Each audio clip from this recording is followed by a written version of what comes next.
نبی مانتے ہیں، پیغمبر آخر الزمان مانتے ہیں، ان پہ ایمان رکھتے ہیں جن لوگوں کے اندر شرم و حیا موجود ہے، جن کے اندر خدا کا خوف، اللہ کا خوف موجود ہے، جو اللہ کی مقرر کی ہوئی حدود کی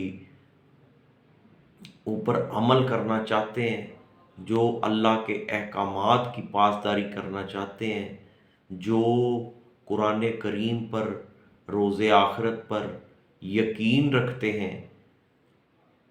جو اپنے آپ کو نبی کریم صلی اللہ علیہ وآلہ وسلم کا قابل فخر امتی کہلانا چاہتے ہیں، جو اپنے آپ کو نبی کریم صلی اللہ علیہ وآلہ وسلم کا امتی سمجھتے ہوئے فخر محسوس کرتے ہیں، ان لوگوں کے لیے کسی بھی قسم کا جادو ٹونا، تنتر، تعویذ، سفلی عملیات، یہ بنگالی عملیات، یہ چیزیں ان کے لیے ہرگز ہرگز نہیں ہیں۔ اب جو لوگ مسلمان یا کسی بھی اور مذہب کے جو باشعور لوگ ہیں، جو میری بات کو فالو کر لیں گے، جو سمجھ لیں گے، ان کو یہ بتانا چاہوں گا کہ اس کا نقصان کیا ہے۔ اس طرح کے عملیات کر کے یا سفلی عملیات، کسی بھی جادو کا سہارا لے کے اگر کوئی رشتہ کیا جاتا ہے، کوئی شادی کی جاتی ہے، اس سے ہوتا کیا ہے؟ عارضی طور پہ اس لڑکے یا لڑکی کے دل و دماغ کو قابو کر کے جو ہے وہ آپ کی ڈیمانڈ پوری کروا لی جاتی ہے۔ یہ اسی طرح سے ہے جس طرح کسی کو بے ہوش کر کے اس کے سائن کروا لیے جائیں، کسی کو بے ہوش کر کے اس کا انگوٹھا لگوا لیا جائے، کسی کی آنکھوں پہ پٹی باندھ کے اس کی کوئی چیز چرا لی جائے، اور آپ یہ امیجن کریں کہ جس کے سائن کروائے جائیں گے، جس کا انگوٹھا لگوایا جائے گا، جس کی آنکھوں پہ پٹی باندھ کے اس کو ایک جگہ سے دوسری جگہ پہ منتقل کیا جائے گا، اس کی ہوش آ جانے کے بعد، وہ حقیقت کھل جانے کے بعد اس کی کیفیت کیا ہوگی؟ اس کیفیت کو امیجن کریں، اور جو کیفیت اس کی ہوگی وہی کیفیت ایسے رشتوں میں ہوتی ہے جو اس طرح کے عملیات کے ذریعے جو رشتے قائم کیے جاتے ہیں۔ جس شخص کو مختلف قسم کے عملیات، تعویذات اور موکلات کے ذریعے باؤنڈ کر کے، قابو کر کے، اس کی زبان کو بند کر کے، اس کے دل و دماغ کو قابو کر کے آپ کے قابو میں دے دیا جاتا ہے، جب اس کو ہوش آتی ہے، اس کے نتائج بہت بہت سنگین ہوتے ہیں۔ وہ رشتہ جو کہ اگر ایک پاکیزہ طریقے سے ہو تو وہ بہت مقدس رشتہ ہے، لیکن جب اس طریقے سے اس رشتے کو قائم کیا جاتا ہے تو وہی رشتہ آپ کے لیے اذیت کا، تکلیف کا، انزائٹی کا، ٹینشن کا، ڈپریشن کا، نہ جانے کتنی بیماریوں کا باعث آپ کے لیے وہ رشتہ اس وقت بن جاتا ہے جب اس کے اوپر سے اس عمل کا اثر ختم ہوتا ہے۔ اور اس دوران اگر ان کے کوئی اولاد بھی ہو گئی، ان کے کوئی بچے بھی پیدا ہو گئے، تو آپ کی اس ڈسٹربنس کا، آپ کی اس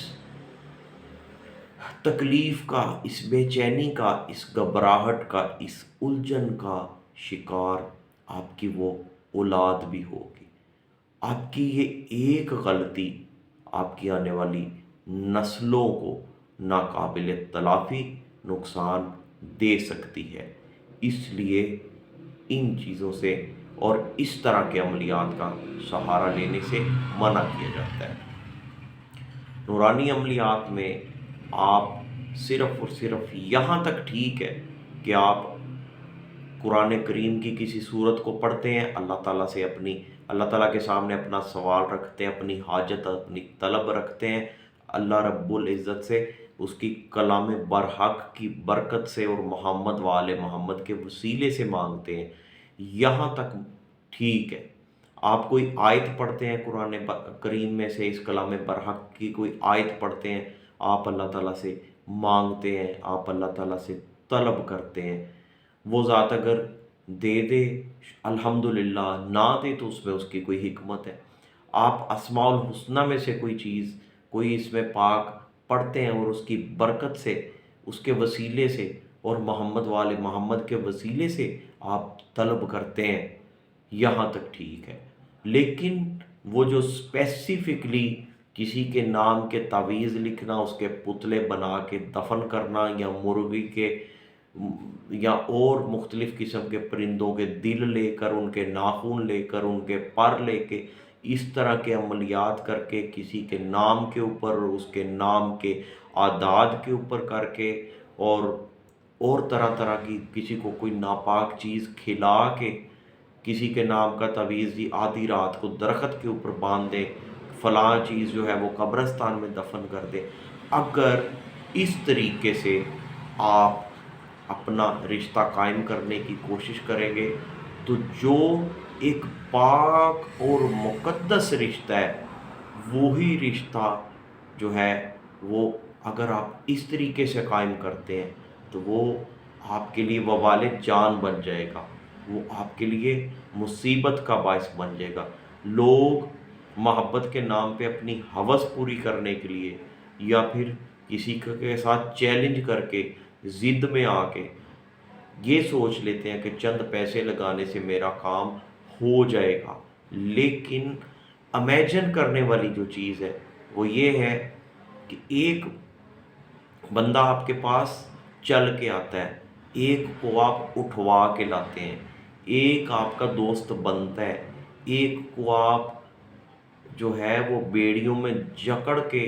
قید کر کے اپنا دوست بنانے کی کوشش کرتے ہیں۔ ایک بندہ چاہت سے، محبت سے، خلوص سے آپ کی طرف آیا، ایک بندے کو آپ بے ہوش کر کے یا اس کے دماغ کو سن کر کے، اس کی آنکھوں پہ پٹی باندھ کے، اس کے ہاتھ پاؤں باندھ کے آپ اپنے پاس اس کو لے آئے۔ تو یہ دیکھیے، کیا وہ جو خود آپ کا دوست ہے، جو آپ سے محبت کرتا ہے، جو آپ سے انسپائر ہے، جس کے ساتھ آپ کی ایک ذہنی اٹیچمنٹ ہے، وہ بہتر ہے، یا وہ بندہ اس دوست کا مقابل ہو سکتا ہے، اس کے برابر وہ آپ کے لیے ہو سکتا ہے، جس کو آپ زبردستی لائے ہیں، جس کو آپ ہاتھ پاؤں باندھ کے لائے ہیں، جس کو آپ بے ہوش کر کے لائے ہیں، جس کو آپ نے قید کیا ہوا ہے، اس کے دل میں آپ کی وہ جگہ کبھی بھی نہیں ہو سکتی۔ اور مقافات عمل کا یہاں پہ جو ہے وہ بہت بہت عمل دخل ہے۔ وہ لڑکا یا وہ لڑکی جو کسی اور کے ساتھ انگیجڈ رہی، یا اس کا کہیں رشتہ طے ہو گیا، یا بعض دفعہ شادیاں ہونے کے بعد لوگ رشتے توڑوا کے سفلی عملیات کے زور پہ، اس طرح کے عملیات کے زور پہ اپنے رشتے قائم کرتے ہیں۔ تو جس کا حق آپ نے چھینا ہے، جس کے ساتھ آپ نے یہ دھوکہ کیا ہے، اس کی آہ، اس کی بد دعا، کیا وہ آپ کو نہیں لگے گی؟ کیا وہ جو اس کی تکلیف ہے، وہ جو کانٹے آپ نے اس کے راستے میں بچھائے ہیں، وہ آپ کے سامنے نہیں آئیں گے؟ وہ آپ کے لیے تکلیف کا باعث نہیں بنیں گے؟ ان چیزوں کو ٹھنڈے دل سے سوچنے کی اور سمجھنے کی ضرورت ہوتی ہے۔ عاملوں کے لیے اس طرح کے جو کیس ہوتے ہیں، خاص طور پہ یہ لو میرج والے، عاملوں کے لیے یہ سونے کی چڑیاں ہیں۔ عامل ان کو کبھی یہ باتیں نہیں کرتے۔ مجھے صرف الحمدللہ اس کام سے کوئی دال روٹی کا لالچ نہیں ہے، میں آپ لوگوں کے ساتھ اسٹریٹ فارورڈ باتیں کرتا ہوں، اس لیے مجھ سے بہتر بہت سارے لوگ ہوں گے، لیکن ایسے معاملات کو، ایسے رشتوں کو اپنی انا کا مسئلہ نہ بنایا کریں۔ جس کو آپ محبت سے اپنی طرف نہیں لا سکتے، جس کا آپ دل نہیں جیت سکتے، اس کے دل و دماغ کو بند کر کے، اس کی زبان کو بند کر کے، اس کو قیدی بنا کے اپنے پاس لانے کا، اپنی مرضی، اپنا فیصلہ اور اپنی حاکمیت اس کے اوپر مسلط کرنے کا آپ کو کسی بھی طرح سے کوئی حق نہیں ہے۔ آپ کو اس نے چھوڑ دیا، اس میں کوئی نہ کوئی بہتری ہوگی۔ آپ کو اس نے